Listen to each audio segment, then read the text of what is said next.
Pleasant environment. Get ready for a healthy activity. Friendly atmosphere yields tremendous output. Poor surroundings. Challenges of today's world. Melting glaciers. Global warming is increasing.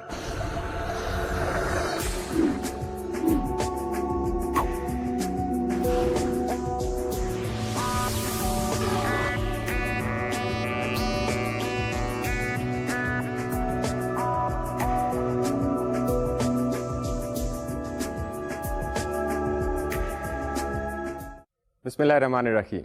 अस्सलाम वालेकुम students, कैसे हैं आप लोग? ठीक ठाक हैं? आज आपको पता है कि हमने अपना नेक्स्ट चैप्टर शुरू करना है।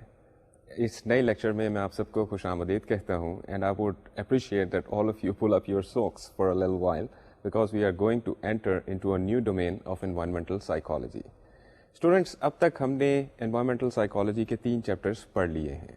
इन 3 चैप्टर्स के इख्तिताम तक शायद आपके जहन में एनवायरनमेंट और ह्यूमन बिहेवियर के दरमियान में जो रिश्ता है उसकी शायद समझ आना शुरू हो गई हो, और आप शायद अब इस सब्जेक्ट को इस तनाजुर में भी देख सकते हो कि एनवायरनमेंट हमारे बिहेवियर के ऊपर किस तरह से असरअंदाज होता है। हमने अब तक काफ़ी सारी डिबेट की है इस बात पे कि एनवायरनमेंट और बिहेवियर में जो रिश्ता है इसमें डिसाइडिंग फैक्टर क्या चीज़ है। क्या एनवायरनमेंट इंसानों को किसी तरह से बिहेव करने में स्टिमुलेट करती है, या इंसानों का बिहेवियर ऑटोमेटिकली ऐसा होता है कि वो अपनी एनवायरनमेंट को कंट्रोल करते हैं। दरअसल ये बहुत पुरानी बहस है और इस बहस के अंदर शायद हम कोई कंक्लूसिव तरीके से इसके बारे में कोई आइडिया नहीं दे सकते कि क्या एनवायरनमेंट डिसाइडिंग फैक्टर है या बिहेवियर डिसाइडिंग फैक्टर है। लेकिन क्योंकि हम एक साइंटिफिक सब्जेक्ट पढ़ रहे हैं और साइंटिफिक मैथडोलॉजी अप्लाई करके इस सब्जेक्ट को पढ़ रहे हैं, तो इसका मतलब ये है कि हम in probabilities we are trying to find out that what exactly is the relationship between environment and the human behavior. Environment इंसानों के behavior पे किस तरह से असरअंदाज होती है, और क्या इंसान अपने behavior के ज़रिए environment को change करते हैं, और जब इन दोनों का आपस में एक mutual interaction होता है तो इससे इंसानों के बिहेवियर के ऊपर क्या फ़र्क पड़ता है, इंसानों की प्रोग्रेस पे क्या फ़र्क पड़ता है, इंसान किस तरह से महसूस करते हैं मुख्तलिफ एनवायरनमेंट्स के अंदर।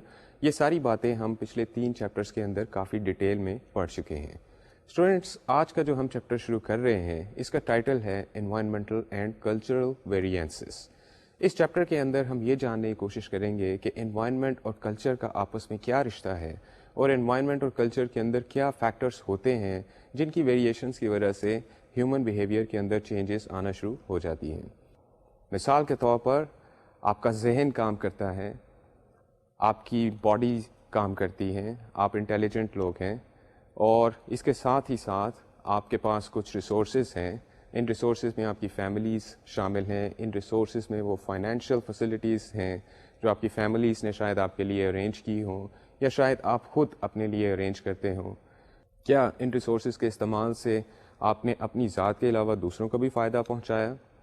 And when we talk about responsibility, responsibility is always determined by the level of resources, by certain facilities or certain personal capabilities that God has given you. Whenever we talk about responsibilities, it means that there were certain resources that were given to us and we were using those resources in order to achieve certain objectives. And success or failure depends upon the way we have been using our resources in order to achieve our final objectives. So usually these are the types of the questions that we sometimes like to ask ourselves. Students, these are also the questions that are at the heart of the subject of environmental psychology. Did you tell you that I did a certain thing because I was born in a poor family, and since I was poor, I did not know any better ways to earn more money? And because there were certain people around me in my academic institutions and they behaved with me in certain ways, and that is why I became the type of person that I actually became. Could you actually tell all of these excuses that help you go away, drift away from your duties and responsibilities? Not at all. Students, in environmental psychology, this type of debate can be understood in the perspective of the relationship between environment and behavior. Are we free or are we not free? Does it depend upon my sweet free will that I am going to interact with my environment in whatever possible fashion I would like to do? Can I achieve my objectives from a certain environment? Or is the environment impacting upon me with such a heavy influence that I am becoming the person that I am in front of you right now? These are the questions that we have discussed so far. In today's chapter, we are going to discuss that how environment and culture impact human behavior, and human behavior impacts environment and culture backways. The contents of our chapter are something like this. First of all, we will discuss behavior and environment, the relationship. This would be a summary, a review of our understanding that how environment and behavior correlate with each other. We will then discuss the phenomena of conformity and obedience. In this, we will also talk about a case study. Then we will discuss factors that influence conformity and factors that influence individual when an individual is working in the group or when an individual is part and parcel of the group. End of the day, in this topic, we will be trying to understand that how human beings conform to certain idea, how human beings become obedient, and how human beings actually become dependent upon certain environments. Our next topic would be attributing behavior to persons and situations. In this section, we would try to understand कि जब हम लोगों के behaviour को interpret करते हैं तो हम उसको किस तरह से इंटरप्रेट करते हैं. यहाँ पर हम एट्रीब्यूशन थ्योरी के बारे में पढ़ेंगे. We will then have a detailed discussion on group behavior, and we will be talking about topics like group pressure and conformity, conditions that strengthen conformity, reasons for conforming, group influence, and mob behavior. Our final topic in this chapter would be culture. We would try to understand that what is the relationship between environment and culture, how environment influences culture, and how people learn about the culture in which they exist. We would try to understand two basic processes through which people learn about their culture, that is called enculturation and acculturation. We will also discuss the role of language and symbols and rituals in the constitution of a certain culture. We will then understand culture as something very dynamic, something that keeps going on and on as a powerful force. And finally, we will discuss the topic of measurement of culture. हम culture को किस तरह से measure कर सकते हैं. And we would, by the end of the chapter, have a slight brush with the topic of subculture. Students, we have understood that there is a relationship between human behavior and our environment. We have actually found out a point that sometimes we cannot tell that I behaved in a certain way because the environment was fashioned in that way. However, we can simultaneously cannot underestimate the influence of the environment. Like the old and ancient debate, is it the environment or the human free will that makes them behave in certain ways, or is it the interaction of the both? There are certain situations in which human beings behave in such a fashion that they would have never thought that they would be behaving like that. क्या आपकी ज़िंदगी में कभी इस तरह से हुआ है कि आपने कुछ इस तरह से किसी मौके के ऊपर बिहेव किया हो जैसे आपने इससे पहले कभी ना किया हो? क्या आप कभी कभार कुछ ऐसी हरकतें आपसे सरजद होती हैं जो आपकी शख्सियत के बिल्कुल मुनाफी होती हैं?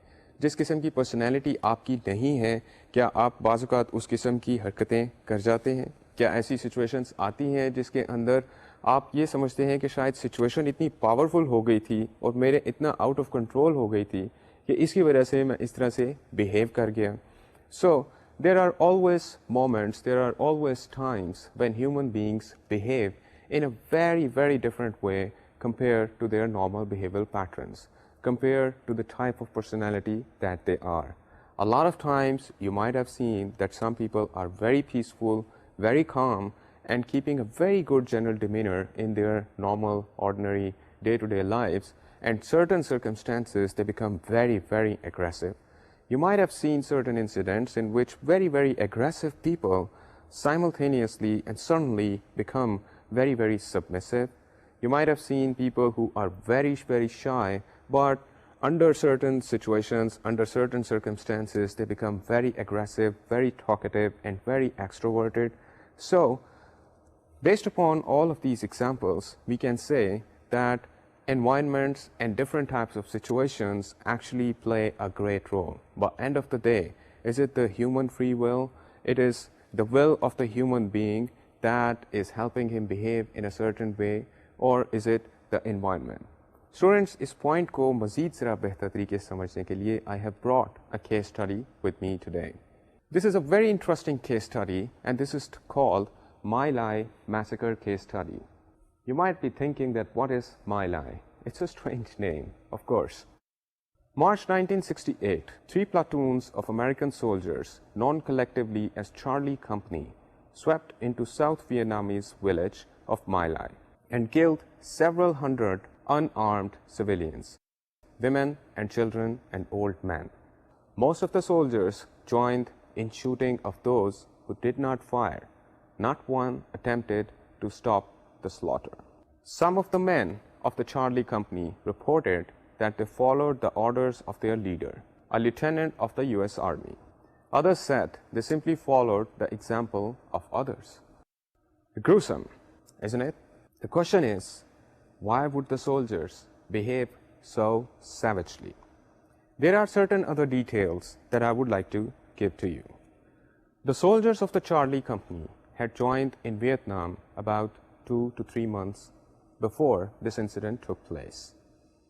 They mentioned that they were being constantly attacked upon because they were fighting a guerrilla war over there, because they were in the enemy area and there was insurgency taking place over there. They were under extreme stress, of course. And they received the orders that in the My Lai village, the American army is suspecting the armed men of the Vietnam army. And they had to launch an operation to go there and get those men. And they simply went in there. Just like one of the soldiers said that I was just fulfilling my orders over there. However, the types of pictures that we have seen are extremely gruesome because there were few men and all those men were old men and there were ladies and children. If the troops had to enter in that village, the question is, why would they behave so savagely? Since I happen to be an ex-army officer, I understand that the training of the army is very, very extensive. This is not only the physical training, but this is also a lot of mental training. Soldiers are raised up to become civilized citizens. Though their job is to fight wars, is to defend against the enemies of the country. However, their training, it is make sure that they learn a lot about how to become civilized citizens. The question is that any person who enters into such sort of a state of affairs, would he be behaving the way the American soldiers behaved? Because normally, ordinarily, normal people do not tend to see these types of situations. However, when we come to think of it, can you say that we can forgive those soldiers because they were under extreme stress? See, it is a question that relates back to the same debate. Was it the environment, was it the situation, or was it the free will of the people? Students, I have some more information about this My Lai massacre. However, before that, I would like to tell you what one of the Charlie Company soldiers said. He said, I looked around and saw everyone shooting. I didn't know what to do, so I started shooting. This sounds more like this soldier was under the grip of the circumstances. The environment was impacting upon him very, very heavily. And what he did what the rest of the people were doing. Environment and behavior. Social environment and behavior. Which means the social environment, the social dynamics of that place at that particular time just prompted this soldier to do exactly the same way as the other members in the group were doing. So, is it a justification? Let me give you some questions to think about this massacre.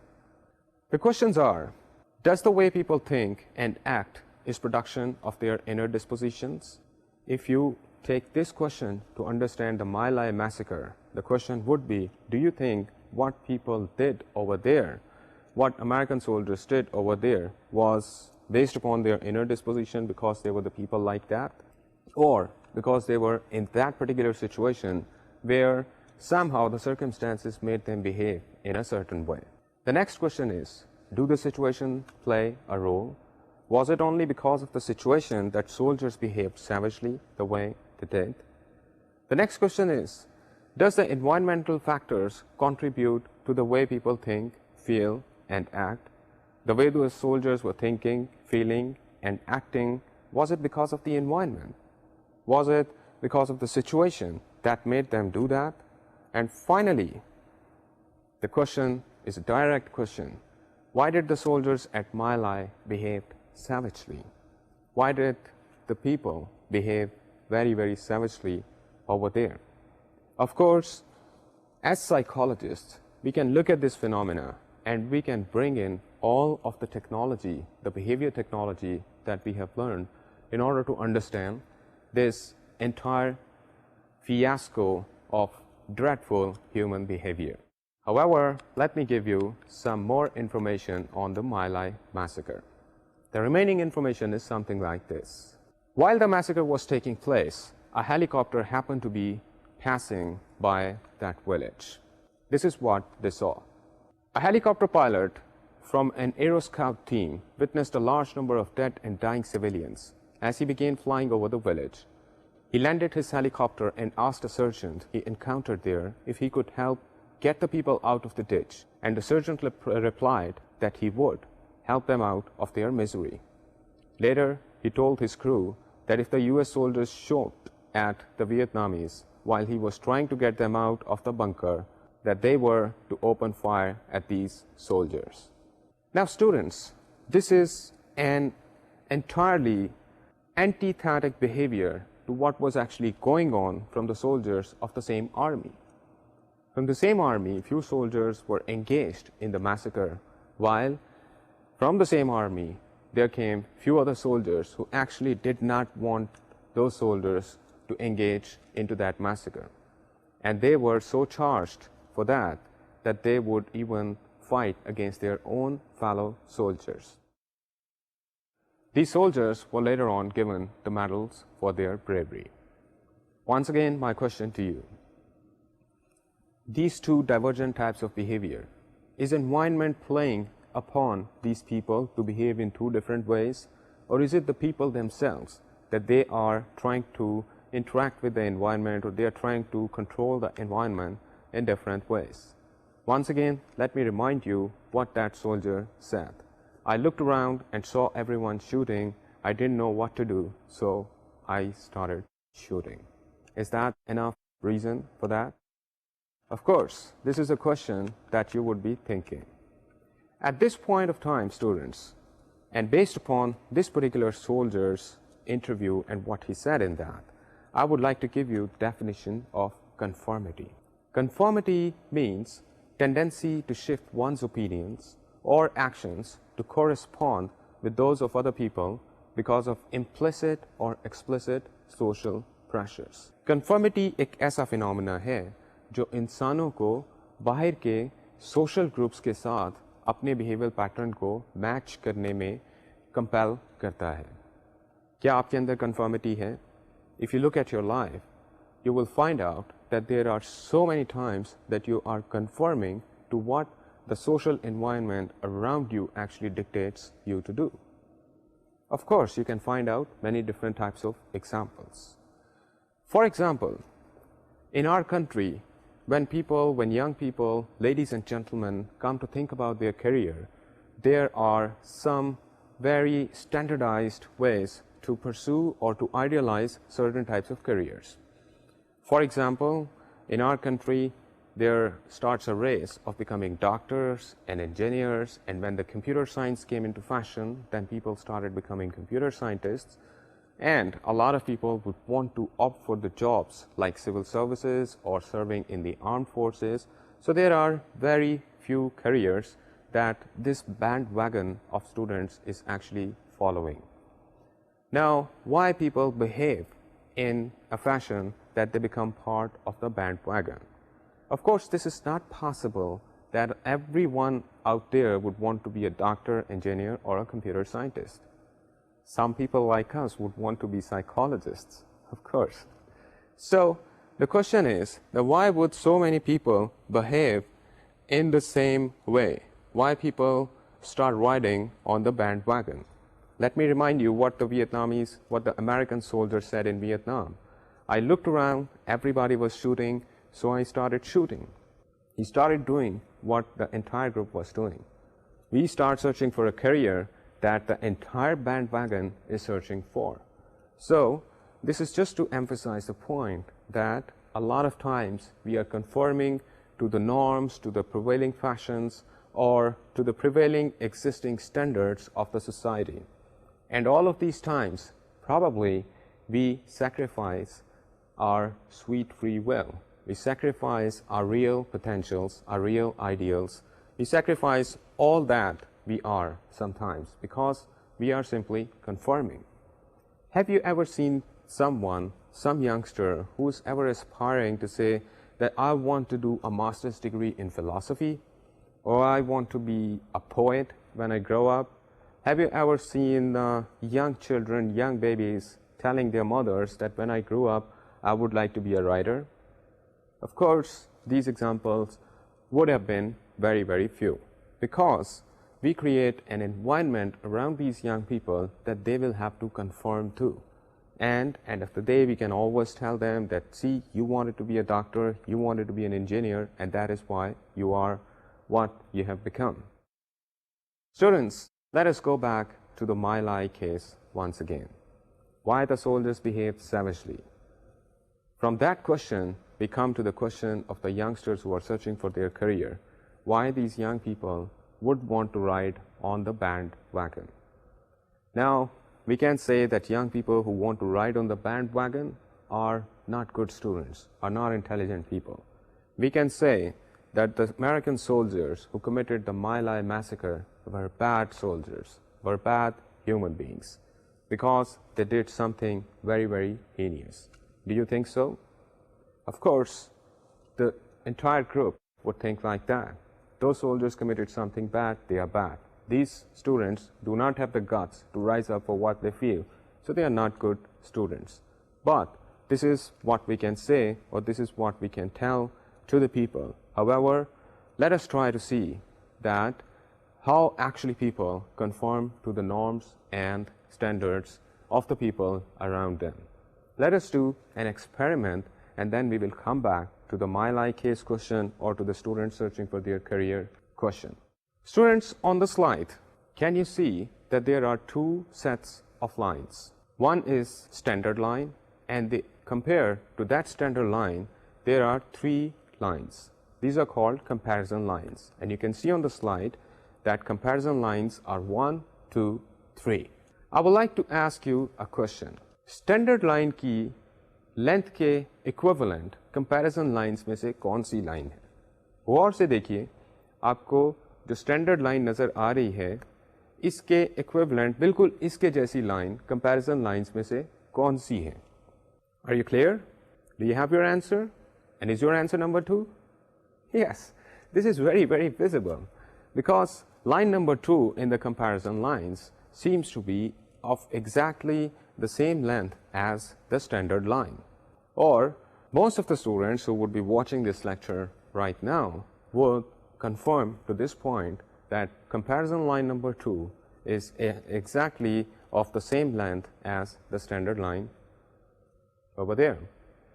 So this is very, very visible reality, and we can always, point out that this is the way these two lines appear to me. This is the similarity between the two lines. However, there was a great experiment conducted with these sets of lines. Let me tell you about this experiment. Subjects were asked to judge line lengths while working in a group. 7 subjects, the 6th was real, rest were confederates, which means that 7 subjects were taken और 7 subjects में सिर्फ एक subject true subject था, जबकि बाकी के 6 subjects confederates थे. जिनको ये सिखाया गया था कि उन्होंने किस तरह से रिस्पॉन्ड करना है. Confederates consistently gave obviously wrong answers. The subject often confirmed and gave the same wrong answer. On average, 37% of participants confirmed. This is very simple experiment, but you can find out some extremely amazing points of views about the way human beings conform to the group's norms. While every subject could easily see, and every sane man can easily see, that these two lines are equal to each other, however, जब एक subject को 6 ऐसे लोगों में बिठाया जाता है जो कन्फेडरेट्स हैं और जो उस सब्जेक्ट की ओपिनियन को चेंज करने की कोशिश करते हैं और उसको विलफुली डिसीव करने की कोशिश करते हैं और उसको बताते हैं कि शायद line number 2 line standard line के मुताबिक नहीं है, तो सब्जेक्ट अपना पॉइंट ऑफ व्यू चेंज करना शुरू कर देता है. Why? Why do you think the subject would conform to the norms of the group, while he can easily see that these two lines are equal? Why would subject submit to the norms or the pressures of the group? This experiment is popularly known as Asch's experiment, and Asch's experiment gave up some revolutionary understandings about the way human beings conform. Of course, when the subject is conforming to his fellow subjects, there are certain factors that are impacting upon his mind. Let us try to see what those factors could be. First of all, there is the factor of agreement amongst the participants. When the subject finds out that all the 6 confederates are pointing out towards a certain direction, are telling him that these two lines cannot be equal, there should be another line which is equal to the standard line, then the subject eventually starts caving in. He eventually starts giving in to the group think, to what the entire group is thinking. And even though his personal opinion, if he uses his own personal capacities, his perceptual system, he can easily find out the answer, and he should say that straight away. And in order to tell the straight away true answer, he probably could go against the group, but for 37% of the people, this was not possible. They simply gave in to what the group was telling them. So, first of all, the first factor that could be found out of this experiment is that when we conform to others, we try to see that what the entire group is thinking about and in which direction the entire group is pointing. Remember the soldier, the American soldier in Vietnam? I looked around, everybody was shooting, so I started shooting. And if you interview a youngster today, you know, my dad told me that computer scientists are great, they are making great money, and this is a great career of the future, so that's why I'm going for it. Yes, you know, this is a great career, and I have a lot of my friends who are actually studying computer sciences these days. Actually, I started doing what everybody was doing.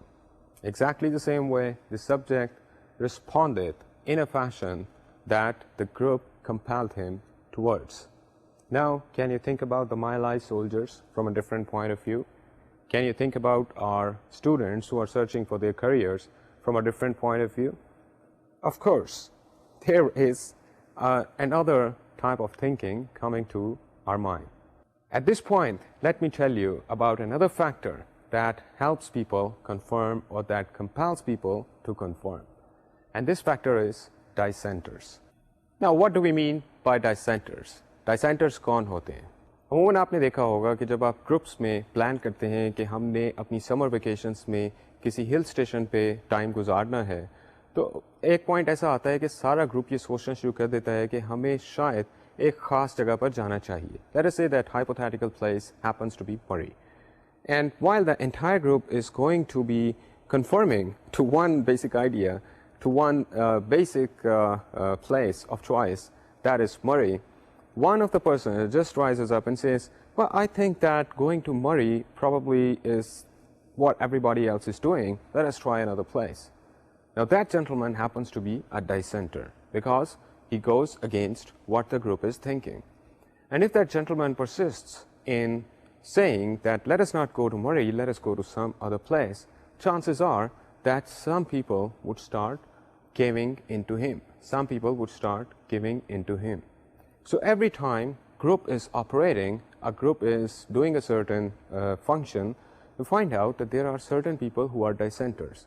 And dissenters' presence makes sure that the group can think about different ideas. Dissenters can take the people towards different ideas.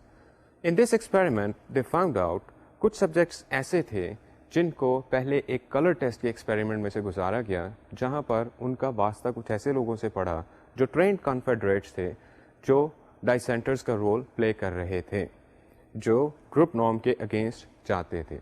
ये देखा गया कि ऐसे subjects जिनका exposure डाइसेंटर्स के साथ था, जिन्होंने चंद लोगों को डिसेंट करते हुए देखा था, उनके अंदर डिसेंशन की कैपेबिलिटी प्रोवोक हो गई थी during this experiment, and their rate of conformity in this experiment was quite low compare to the other subjects who were tested without this condition of being exposed to dissenters. Another factor that is important while we try to understand conformity and why people conform, that is anonymity. Anonymity means that people do not know a person's identity. Anonymity means that sometimes you just would like to hide your true identity in front of the world. You might have heard about anonymous writers. कुछ ऐसे पास में writers गुजरे, कुछ जो बड़े अजीम writers थे, जिन्होंने अपना नाम कभी भी दुनिया को पता नहीं चलने दिया. The question is, why would they want to remain anonymous? Probably in this factor, discussion of this factor, we can understand that. कुछ ऐसे सब्जेक्ट्स इस एक्सपेरिमेंट में लिए गए जिनसे रिस्पॉन्स कुछ इस तरीके से लिया जाता था कि उनको एक बटन प्रेस करना होता था अपना रिस्पॉन्स देने के लिए. And these subjects were made to sit in the lonely rooms. These subjects were viewing other subjects and they could hear other subjects. लेकिन क्योंकि ये lonely rooms में थे और वहाँ से ये दूसरे subjects को देखते थे और इन्होंने अपना जवाब एक बटन प्रेस करके देना होता था, so there was all the privacy available to them to practice their own free will. So ऐसे subjects जिनको anonymity का facility provide की गई, उनके अंदर conformity का रेट काफ़ी कम रहा. मिसाल के तौर पर एक ऐसा बच्चा जो आपको ये बताता है कि मैं बड़ा होकर डॉक्टर बनूंगा, अगर आप उसके साथ बैठकर उससे बातचीत करें and you find out that he's very good in painting and he likes colors a lot, maybe after a little bit of discussion he would like to tell you, you know what, end of the day, I think if I become a painter, that would really be great. And you could tell that child that there are so many different types of fields related to his interest into colors, and you just tell the child about those different career options available around the use of colors, around his capability of using the colors, you'll find out the child gradually gets inspired, and maybe you are doing the job of making a great painter. So anonymity actually helps people maintain their connection with what their real opinion inside is, because anonymity plays the role of keeping people away from the pressures of the group. And once people are proximally away from the pressure of the group's pressure is not impacting upon them that hard. Let us go back to the My Lai case. While the massacre was going on, all those soldiers were engaged in the massacre. However, a helicopter happened to be passing by that village, and what they saw was actually a massacre being taken place. So these people could be taken as anonymous to that situation because they were not part and parcel of that situation, and their true opinion was intact about that scenario, while the soldiers who were engaged in that activity, they were actually going through it entirely, and all of the soldiers were facing the group pressure. What other people were doing, I did the same thing. However, this helicopter was not part of that environment, so we could say that the soldiers who came from the helicopter probably were anonymous characters in that situation, and they came over with a different point of view, and that is how they were able to help save people's lives. Otherwise, a lot more people would have been dead over there that day. Students, another factor is self-confidence versus self-doubt. Have you ever seen people जिनका self confidence level बहुत ज़्यादा high हो, या ऐसे लोग जिनका self confidence level बहुत ज़्यादा लो हो, जो हमेशा अपने ऊपर शक करते हों, जिनको हमेशा ये ख्याल हो कि मैं जो भी करने लगा हूँ शायद इसके अंदर मैं इसको पूरी तरह से ना कर सकूँ या मैं नाकाम हो जाऊँ। हो सकता है कि आपने देखा हो कि ऐसे लोग अमूमन ये चाहते हैं कि उनके पॉइंट ऑफ व्यू को दूसरे लोग एंडोर्स करें, और वो क्योंकि दूसरे लोगों से स्ट्रेंथ चाहते हैं अपने पॉइंट ऑफ व्यू को एंडोर्स करने के लिए, and then they would be able to go the extra mile in order to achieve their objectives. However, there are certain people जो बहुत ज़्यादा headstrong होते हैं. They say that this is what I am and this is what I want to do in my life and this is what I am going to become. So, this has been seen that there is a difference of conformity levels between the people who are self-confident and the people who suffer from the self-doubt. ऐसे लोग जिनका self-confidence थोड़ा सा low हो, जिनकी self esteem थोड़ी सी लो हो, इनके चांसेस काफ़ी ज़्यादा होते हैं कि वो ग्रुप नॉर्म्स के साथ कंफर्म करना शुरू कर देंगे। लेकिन ऐसे लोग जो सेल्फ कॉन्फिडेंट हों, हो सकता है कि वो इतने इजीली कंफर्म ना करें। At least this was found out in this experimental study. Now, what are the reasons for conformity? Why people conform to the norms of the group? What is it that compels them to behave exactly the way the group is behaving? What actually happens in the people's minds when they are conforming? There is one great reason for that. People outwardly yield to the group's thinking, and inwardly they retain their own personal opinion. Outwardly तो वो ये कोशिश करते हैं कि अपने group के साथ चलें, लेकिन inwardly वो अपना opinion retain करते हैं. My Lai case, the helicopter landed while the massacre was going on. The surgeon comes off the helicopter and he actually gets his hands on to another surgeon who was actually engaged in that massacre, and he asks him, would you help me get these people out of the ditch? And he said, yes, I would like to help these people out of their misery. Which means that this gentleman, who was actually part and parcel of the Charlie company in My Lai village, he was engaged in all those activities, he still had his own personal opinion, and his own personal opinion was sparked by the person who came out from a different scenario. So that is how he started pulling the people out of the ditch. So, students, the reasons are very common and very understandable that when people are conforming to the group's norms, what is actually happening with them is that they succumb to the group's pressure. However, their personal real opinion is inside them, and they keep it inside them.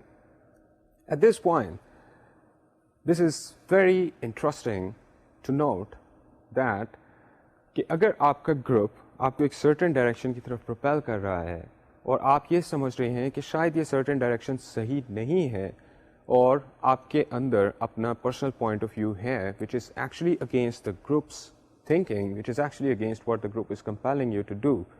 This type of scenario, do you think this is a peaceful state of affairs?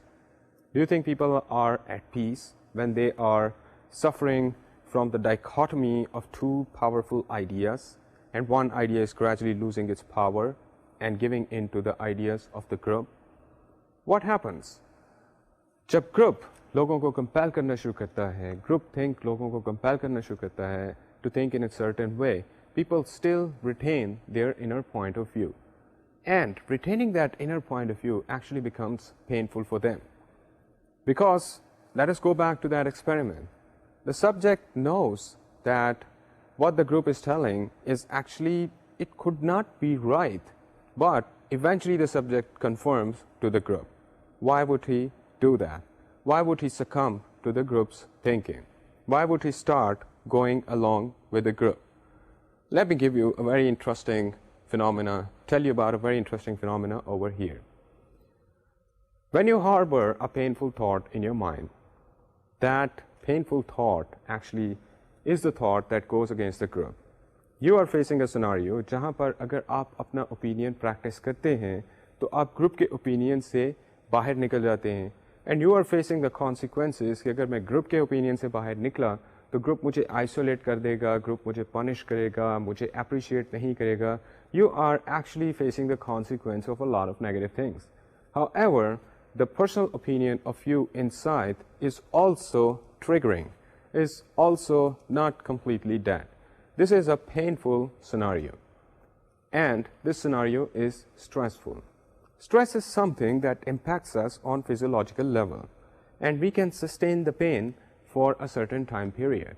After that time period, we have to do something to minimize that stress.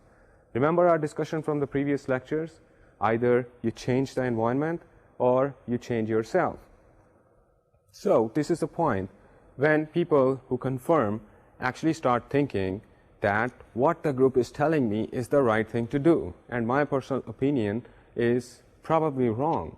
And they gradually build up so much power around the idea of the group that they lose their personal opinion. So the first thing is that when people are conforming, they go through the process of identification. Identification means that they would want to go along with the group.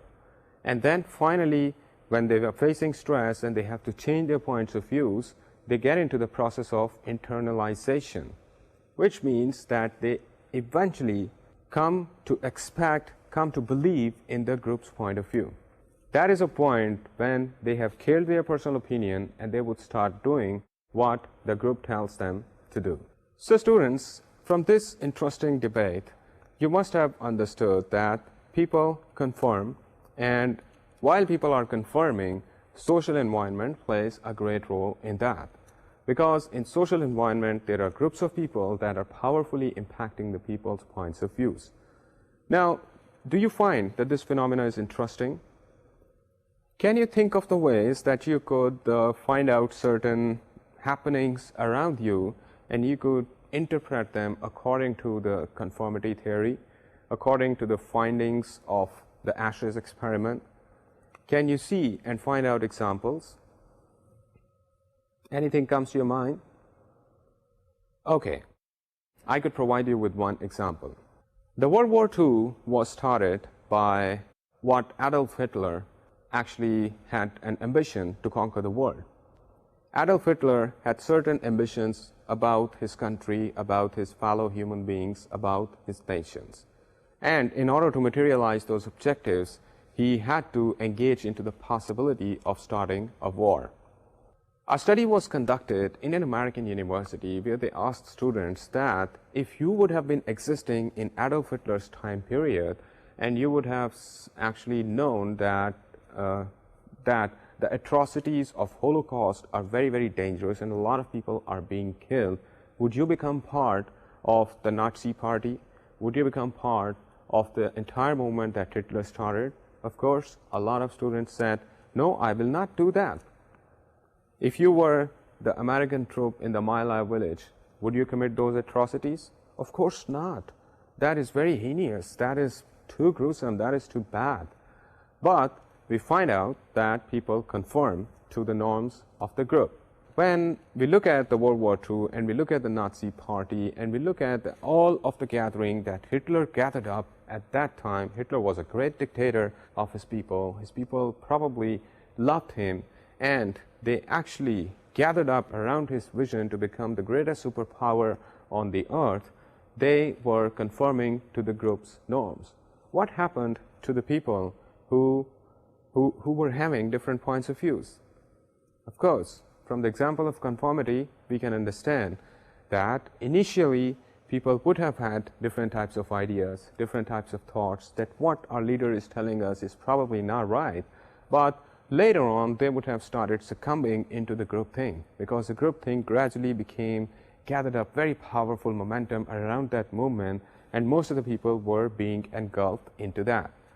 There was another factor that was very important to what Hitler did and to the successes, at least for some time, that came down to Hitler. And that factor was that dissenters were not being treated very well. They did not want to have any dissenters. Usually, in the face of such movements, in the face of such dictatorial movements, it is made sure that there are not much dissenters around, and dissenters are never publicized. A different type of point of view is never publicized on the media because this can impact people's point of view towards their leader, which is why media these days is becoming very, very powerful, because when different types of points of views come to be heard and seen and viewed by the people at large, they actually start getting their own choices, which is why they say that one of the greatest roles that media plays is to educate the people or to build up the people's points of views, and media has great responsibility in that also. So students, we found out of this example that all those factors that we have studied in the concept of conformity can actually be used and utilized not only to induce certain types of behavioral patterns upon the people, but also to direct them or to propel them in certain directions. We can understand that how the movements like the way Nazi Party organized and like the way Hitler becomes so successful, different types of the factors that we have learned from the conformity concept can actually be used on a mass scale to create a social environment around the people that they are propelled, compelled, pushed into behaving in certain ways. Now, let us go back to the question, is environment more powerful or the human being is more powerful? Yes? If you think about the great leaders, for example, the great religious leaders, the prophets, you will find out with most of the prophets, they all came into a time or into a part of the world where they actually acted like dissenters. They actually went against the prevailing norms while they had nothing by their side. You talk about any prophet and you'll find out that this is what they did. They came up with a certain message that this started spreading across the communities. So let us go back to the question, is environment more powerful or the human will is more powerful? I leave you with this question. However, just always remember that you would be facing this question many times, but what you have to do is to try to solve this question in a scientific fashion. When we are trying to solve the questions in scientific fashions, we are gradually paving our ways towards the truth. And while we are trying to discover that, while this debate is actually pushing us forward into finding out different concepts, into studying different types of psychological concepts, we are actually making our understanding better about environment and the human behavior. Students, I leave you with this today, and I look forward to meeting with you in our next lecture, which is also going to be very exciting because we will be talking about attribution theory.